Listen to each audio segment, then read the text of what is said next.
This is the IT and availability revolution. It saves resources and it brings productivity and agility to organizations. There almost needs to be a level of education that needs to happen to get everyone to become aware that there is an opportunity to protect the browser. To protect the browser, I feel like you eliminate or at least reduce your exposures in a lot of other areas. We need to remind ourselves that we are there to allow the business to run forward and to allow employees to work the way they want, providing the maximum productivity. Who says tech can't be human?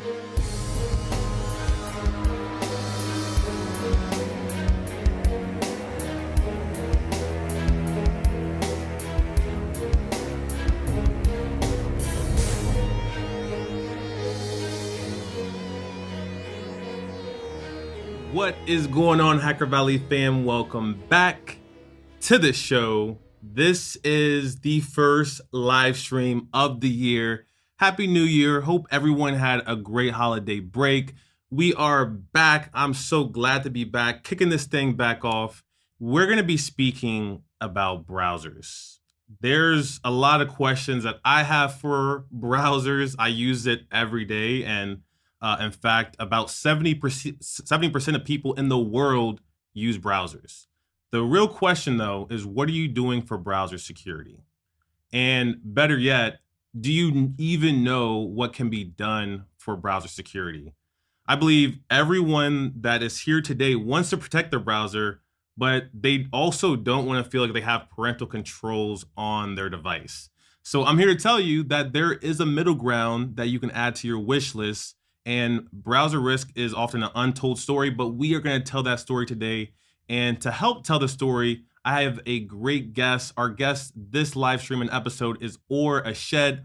Or is the CEO of LayerX and also the sponsor for this live stream and podcast. Or welcome to the show. Thank you, Ron. Happy to be here and a happy new year to you and the audience. Yes. Thank you again. Big shout outs to LayerX first and foremost for sponsoring this podcast and live stream.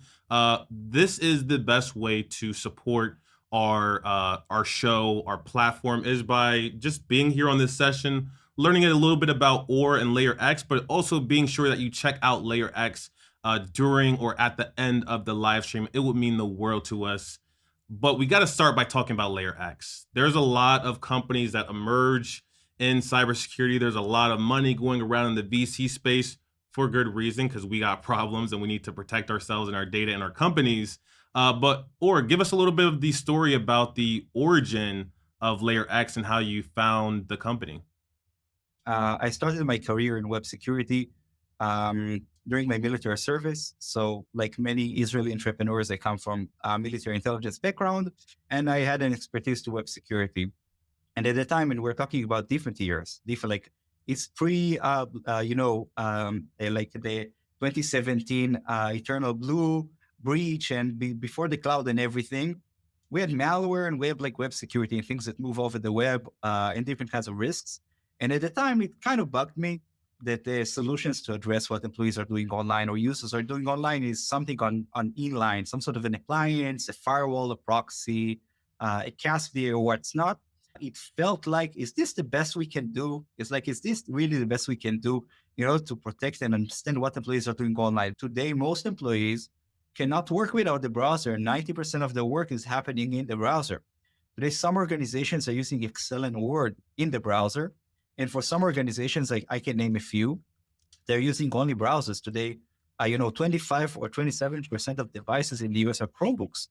Basically, many users today don't use anything low level and everything is an application. And in this space, there is no solution to know what's happening inside. It was clear to us that it should be a better tool to understand what's going on. There's a lot of, areas that you could have chosen, and you chose browser security. I've seen a lot of companies emerge. There was some companies that even were part of the RSA Sandbox Innovation Challenge. I think it was 2023 or 2022, actually. And I think the space is hot. I think it's hot because the browser is something that we all use. But I think that there almost needs to be a level of education that needs to happen to get everyone to become aware that there is an opportunity to protect the browser. If you protect the browser, I feel like you eliminate or at least reduce your exposures in a lot of other areas.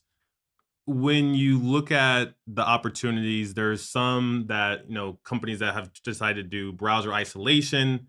Then there's some that have decided to do browser as itself, just like create their own browser. And then there's the browser extension. You've chosen the browser extension. You were saying when we first met before we hit record here that you had to kind of overcome some adversity. People didn't believe it. So tell us a bit about why you chose it and why you think it's the right way to go. All right. So basically, we want to know what's going on uh, in a company user activity. If we look at it in terms of forensics, the best thing in the world would be to be the crime scene, and the crime scene is where employees are. So asking them to move to another environment is fundamentally problematic, laborsome. IT hates it, users hate it, and it doesn't really provide a security ROI. We need to get where the problems are. Now, how do we get there? How do we get to the last mile and see how things are happening? We've done our research, and eventually the reasonability, which we've developed to take the extension framework, which allows adding functionalities to the browser, adding some a software modules on top of that, and encapsulating it in a way that behaves like another agent. Now, Hmm. it's not an agent, but it behaves like an agent. It doesn't really feel or behaves like a regular extension you download from the Chrome store. It's dedicated for enterprises. It comes with anything an enterprise would expect and encapsulate security algorithms and deploy them in the scope of the browser. Basically, we augment the browser and add some security functionalities to it. So it becomes a standalone piece. It's really being with the user and accompanying the user while the user is browsing the web, it, providing the ability to take better decisions. And sometimes, just taking the wheel and doing things in behalf of the organization. Right. I have a lot of browser extensions. Some help me with productivity. I have this color dropper browser extension that can just grab the color from a web page. One of the most used browser extensions, though, that I have is a password manager. I think a lot of people have that and they feel good about it. When you showed me Layer X, I thought it reminded me of like what I wish password managers would be. Like I wish password managers had more security. One of them has VPN for it, but not necessarily things that are going to help me be more mindful of my decisions. So when it comes to like having an agent, I think that there's two aspects. There's like just the preventing someone from harm, but there's also the education piece. And I know that's something that you've been very strong in promoting for the organizations that you work with. How should people be thinking about educating their users while also protecting them when it comes to their browser? um, every user got a personal stack of SaaS applications. They got Gmail and Google Drive and WhatsApp Web or iCloud, Spotify, and they want to use them at work. And today, the work culture in North America says that you enable and you empower your employees to provide themselves a better working environment. You provide them the ability to be accountable to what they're doing. Now, we are missing one piece, which is the ability to control what they are doing on that Google Drive or on that WhatsApp Web. But sometimes we don't only want to block the user, we can also add some sort of an interaction, warning the user or letting the user know that something that the user is doing is violating the company policy. Over 80% of insider threat activity is not of malicious intent. Most employees are at work. We're surprised. They're not an extension of the SOC team. They are doing their real job, whether it's marketing, sales, legal, or whatever, and Yep. they don't know what the policy is. It's surprising and counterintuitive. A lot of risks arise from fantastic employees that want to introduce new technologies to the organization. They just don't know that security needs to authorize and to validate that those technologies are fitting into the architecture and the security posture of the organization. And we are helping to bridge this gap. I see other organizations, some of your competitors, I won't name any names, but they have a whole browser. And I think having someone download and install a browser or forcefully using them to use a browser, it kind of creates friction in the user experience. You were talking about people want to show up and do their job. They don't want to do security if they're doing marketing or sales. And I like the fact that you all just have the browser extension. I would imagine that either way, if you're trying to have your organization switch to using a browser for security and monitoring, user activity, that's a challenge. But also, deploying an extension still might be a challenge. What are the differences when it comes to deploying a technology like this? Okay, so first of all, the easiest thing in the world would be no security. No security, by the way, introduces no friction. Once we understand that we need to do something, comes a question of what we do. Browser security based on an extension, which is an edge security solution. This is something that I'd like to highlight. It doesn't take accountability from the browser. It takes accountability from other tools that used to be there inline. And based on VPNs, hijack traffic, and analyze it in a data center in the cloud. These are the things that we're trying to drop out. It's an enablement game. An extension is always agnostic, so it would work the same way in any flavor of Linux as well as Mac and Windows, and it would work on pretty much any browser. Hmm. If we will take an analogy of what happened on the OS security a couple of years ago, one approach was replace the OS with a virtualized OS, which is blocked from any corner. It's very secure and it has its own market. It addresses OS security risks.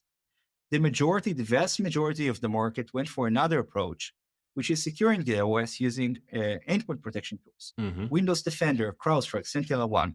So when we look at the browser security space, there are some things that browsers can do. There are things that extensions do way better, and there are different flavors to address the same philosophical problem. What my employees are doing online and how can it affect me? It's like the most fundamental security question in an identity first a world. And what we experience is that the deployment of an extension is just something that every organization can consume. A security that can get done and can be rolled out fast and easy is better than no security. Security is a business enabler. And you know what? I'll be more blunt than that. Not every organization can afford good security because it depends on having a robust business, and you add it on top of that. We need to remind ourselves that we are there to allow the business to run forward and to allow employees to work the way they want, providing the maximum productivity. Like that. Very, very altruistic and, supporting people to show up to work at their best. When I first got into security, I will say that my mindset was, how could I be the best hacker? Even if I was a defender, how can I still break into these systems and then report it to my other team members, like my IT team or my developers? But over time, I started to realize that you're totally right, that we have to enable the business. Otherwise, it's just friction, and that's not going to feel good for anyone. And it's just going to slow down, I think, everyone's rate of growth from business, but even professionally. And, when I look at something like the browser, and I'm thinking about browser extensions and maybe even a browser itself for browser security, there's a lot of risks that come along that I could potentially reduce or eliminate. One clear one is like trying to get rid of phishing to some extent. Like I'm sure there's a layer or an aspect that where you could monitor content with something like a browser extension. What are the top use cases that you're really seeing traction for when it comes to layer X? And let me take that also as an educational opportunity. Now, the browser provides a lot of permissions, a lot of APIs, which is a native, safe interaction and integration into the browser. Let's say that using the same permissions or even elevated permissions, an attacker will try to understand what the user is doing on a certain application when connecting to an SSO. And let me be more precise. The user is connecting into Salesforce or HubSpot or the CRM or Outlook. The user is using SSO. The user is well trained and they have an educational program preventing the user from falling victim to phishing. But the thing is this, an extension with the elevated permissions can read the password, the one-time password, can read how the application is interacting with a cookie to allow access. It knows all the metadata of the browser.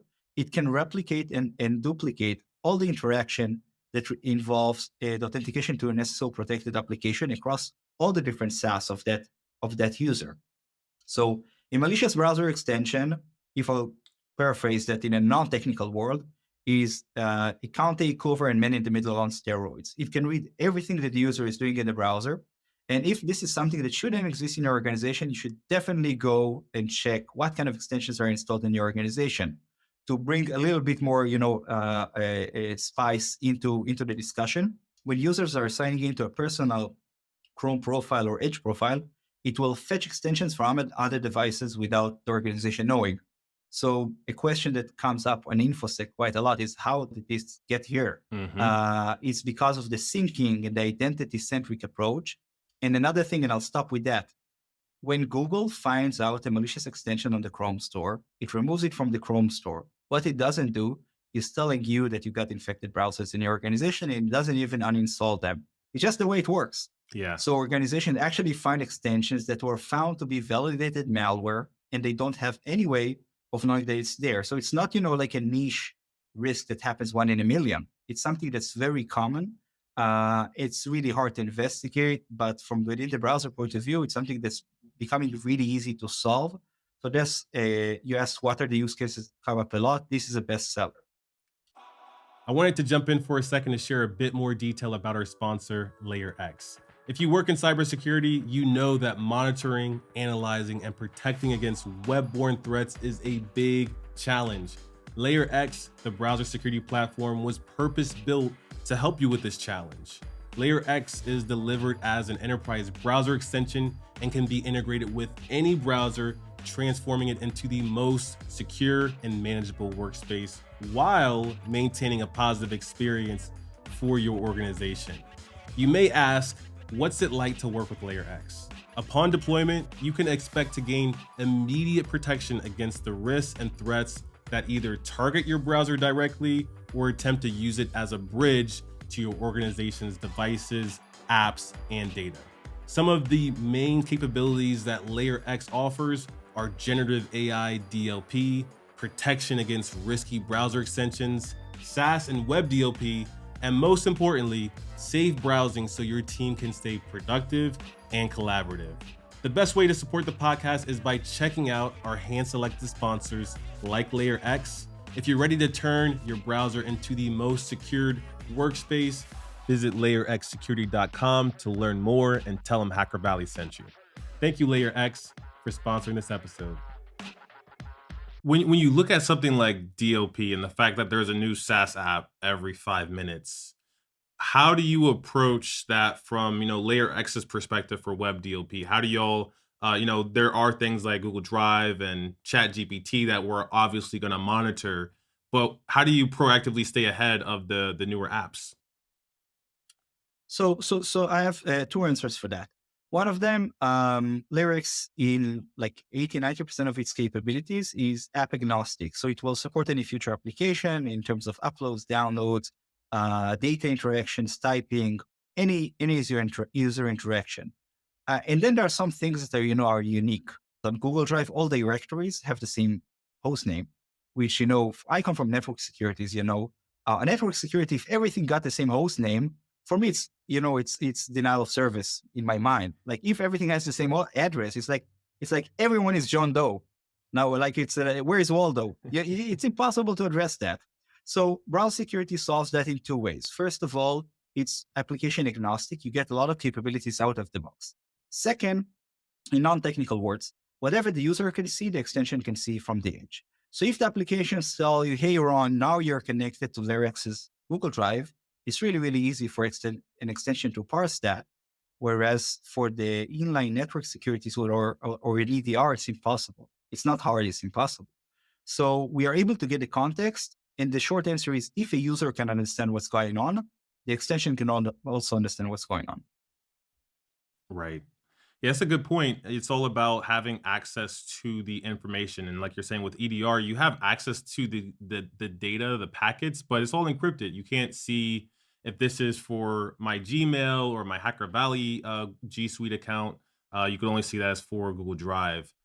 I've heard of this a lot for organizations, and I've even seen some implement what I would call enterprise ransomware, where they start to encrypt their Google Drive and really make it hard to access their Google Drive documents and whatnot without a specific other utility to say that, hey, this person can access it. I think that's crazy because that is a long-winded way to, reduce data leaking from your environment. I would imagine that, with something like Layer X, the possibilities are somewhat unlimited just because the browser gets more and more popular every day and also gets more and more powerful through things like Manifest 3. They've added some capabilities to still allow you to intercept traffic content, and also do like as much overlays as you want. And now we're using more SaaS than ever. I would imagine that Layer X has helped organizations in unexpected ways. What have been some of the unexpected ways where you've seen an impact? Exotic ways in which we help organizations. Well, Layer X sees how users interact with applications. We see what identities they use. Some organizations out there don't know which user is using which device. Hmm. Typically, we would be told, this is Ron's device. Check what Ron is doing. From time to time, not that often, we'll say, these are our devices, good luck. We have no idea who is using them. So there was a time in which we actually helped an organization fingerprint which user is using which device, because everything is identity centric. We know who is doing what. We're able to capture that. Another exotic example was with a heavily regulated organization in which a certain user got infected again and again and again by malicious browser extensions. Now, once, twice, like once, shame on you, twice, shame on me. If it happens for like so many times, it's actually polymorphic attack. Something that repeatedly happens. There is a different root cause. And we helped the organization discover that there was actually a malware on the device reinstalling malicious browser extensions on the browser. And that highlights two things which are very, very interesting. First of all, your EDR is quite ineffective against malicious browser extension. Second, even if your device is infected by real malware, that real malware can't just read data from your browser. If it wants to steal passwords, it would probably install locally a malicious browser extension that would steal those passwords, because the browser is it's like a virtual machine. It's like a black box. It doesn't open up so easily. When we build least privileged access, which is conditional on the browser, meaning you can only access an application from a protected browser. In order to provide secure access for your employees, we actually, along the way, kick out from your network all intruders. Like every account that was compromised in an account takeover will now be revoked, because suddenly you must have the Lyrics extension to get in. So we have customers that wanted to provide least privileged access to BYOD, and along the way, they solved the account takeover issue. With things like account takeover and looking at something like a browser extension, who is the ideal audience? What's the type of organization that should be looking at something like this, and how does that typically work? Brilliant. So that's a great question. Account takeovers, year after year, among like the top 3 breach causes in the US, everyone talks about it. No one is surprised, for sure. If you allow employees to access from other devices, it means that anyone can access your environment, in theory. Now, the question, how do they do that? They use social engineering, such as in the MGM breach or the Uber breach, that use the very sophisticated social engineering. It can be using a passive cookie attack. It can be an employee going into CES in Vegas. As simple as a user is signing into an application from a compromised machine infected with malware. That malware just duplicates the access, send it to another device. So it's there. If you allow work from other devices, in theory, it can happen, and eventually it will happen. Mhm. And you cannot secure yourself instantly. What we do at Layer X, we turn access to browser dependent. So if at the moment you have a balance, it's either allowing everything or being really, really strict. You can only access from our devices, which is too stiff. What we say on both managed and unmanaged devices, you can use a protected browser that we take care of that agentlessly, by the way. And we will validate it's only authorized browsers can get in. And with that, we'll solve governance on employees. We'll prevent account takeovers. We can build advanced playbooks. For example, we can first of all check if a user has a valid password, and only in the second stage, check if the extension of Lyrics is there. With that, we help organizations find out if employees fell victim to password theft. So we can build different playbooks basically turning the extension into something that you have like a YubiKey or like a digital, pass or like something physical that you have, but it's fully digital and very, very robust. With great power comes great responsibility. I mentioned that when I first got started in cybersecurity, I just wanted to break into everything. Along the way, I did learn a lot about Chrome extensions, and I know that the opportunity for attackers is that you can easily find the source code. A lot of developers will obfuscate their JavaScript. A lot of times, the Chrome extensions are written in JavaScript. They'll obfuscate it, so it's a little bit harder to read. What is your answer to this? Attackers or even your customers being able to see your extension source code. So first of all, we are very transparent. Like for the audience, you cannot get access to our extension. And as an enterprise extension, every organization has its own extension, fully customizable, fully Mm, multi-tenancy. This is one of the of many differences between what is actually a browser agent and not just yet another plugin. Um, the installation in enterprise mode and the additional security functionalities of Lyrics make it impossible to tamper, manipulate, reverse engineer the extension. The extension has all the AI algorithms sitting inside in a memory space, which is encrypted, obfuscated, and really heavily protected. It takes decisions locally, and it's not dependent on bypassing the traffic through some sort of a data center. mhm. By the way, for us too, it's cool technologically. For my customers, they say, so no proxies, no VPNs, thumbs up, Oh because this is yeah. what they are looking for. But in terms of protection and integrity, it does the job. The same happens on the backend. We have sophisticated communication schemes between them. And let's jump fast forward. It is encrypted, obfuscated, heavily protected, anti-tampering. Let's say that the nation states decide to take a device that has layer X and man in the middle everything out of it, like really, peel it off like an onion. Basically, they will not find anything significant because all the compute is discrete and happening inside the functionality of the extension. Um, so it would not disclose anything, no single point of failures. But it is built for those use cases, as well as other things that you didn't brought up, availability, reliability, making sure that it Mm, provides coverage for any use case. Um, Best possible user experience, or as customers say, my employees didn't know that it's there. So it is as stealthy as you want it to be, staying to any security guideline. It's not on the Chrome store. You cannot find it over there. mm. It's built for enterprises and designed for enterprise usage. Love that.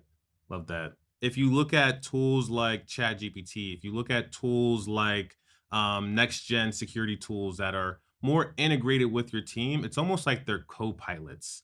And that's one of my predictions for what the future has to come is that we're going to see more organizations like Layer X really be a extension to our team rather than just serving a function of blocking or allowing. But I also wanted to ask you, or what is your prediction? What are your thoughts on what's coming next for browser security? So basically, what we see, we cannot ignore the elephant in the room, which is changes in IT. For example, let's take the malicious browser extension use case. We talked about the risk, which is man in the middle on steroids, but let's talk about how to address that. What's possible today is allow lists and block lists. So I Hmm. allow 6 extensions, or I block 6 extensions. But the web is fully morphic. Everything is changing. It's impossible to take this approach. So unless you just block everything, you need something which is granular. You need it to be contextual. You need it to be based on policies. This is what we hear from security teams. The cost of a false positive and the friction doesn't worth it. Mm, They measure times and alerts mitigated by SecOps as KPIs and objectives that they monitor. With browser security, you can build any playbook that you want at the utmost granularity. You can block only extensions that have excessive permissions, indicators of compromise or that they were found by Google as malicious in the past. And you can do that in a SaaS platform without any hustle. It's just a SaaS application. You just build the policies in no code, and that's it. It's becoming very, very easy. The trend that I see is that organizations will shift to browser security. Every organization will have a solution. In some cases, it will be part of a larger SASE architecture, especially for organizations that have OT and in production. For service companies, and organizations that don't have engineers or software developers and they just have, staff workers, they'll just shift to the browser because it will save them resources. They can drop the VPN, perhaps they can drop the data center. In some cases, they can switch to a cheaper endpoint protection tool because there is nothing on the endpoint anymore except for the browser. It will be an enablement movement, and we'll see it happening quite fast. Yeah.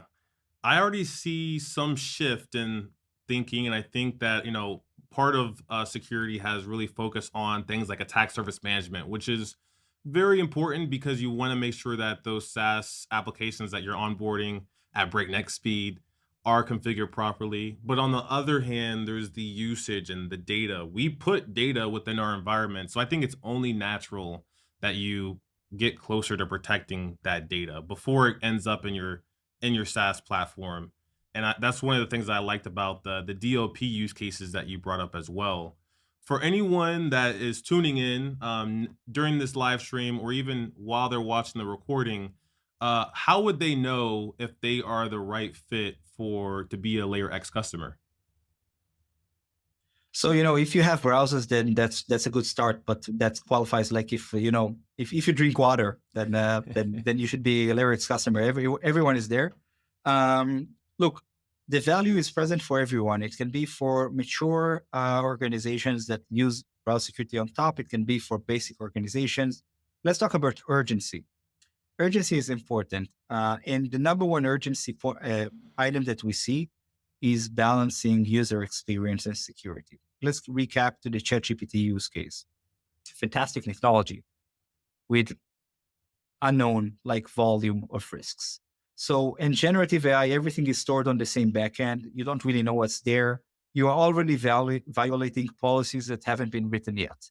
So it's a big problem on one hand. Security doesn't like it anywhere.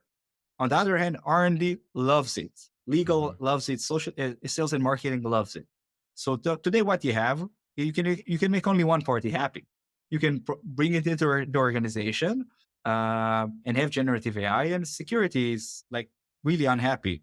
So, for example, if I had the Layer X employee from R&D uploading all our code to ChatGPT, asking ChatGPT, please debug it, please document it, and leave it there, someone else in another country in the world will ask, please generate a browser security solution to me.